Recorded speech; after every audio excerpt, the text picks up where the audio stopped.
Здравейте, приятели! Благодаря, че сте отново с мен и благодаря за поддръжката. Най-доброто средство от изневерите, това е разделът. Защото ако вие прощавате измените, слагате си бомба за в бъдеще. Обязателно ще ви предадат. И не само ще затворите пътищата си в личния живот, но и в други сфери в живота, това число и здравето.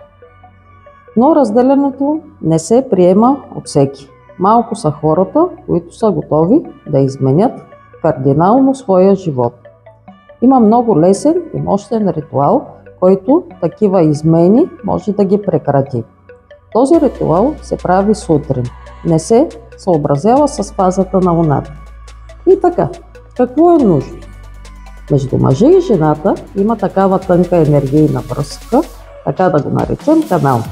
И когато се появи трети човек, той се включва в този канал и почва да тегли енергията оттам и унищожава вашата връзка. Да се борите с третия човек е безполезно, защото достъп до този канал дава вашата половинка и въздействието трябва да е върху него. Какво да направим? Вземете 3-4 кристалчета сол и ги сложете в лявата обувка на вашата половинка. Слагайки ги в обувката, кажете следните думи. От мене будстваш, сам се обричаш. Истина. От този момент нататък, вашата половинка ще започне да изпитва отвращение.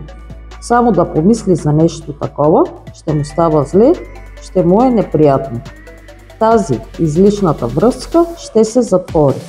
Този ритуал действа около 3 месеца. Но за това време вие също трябва да се измените.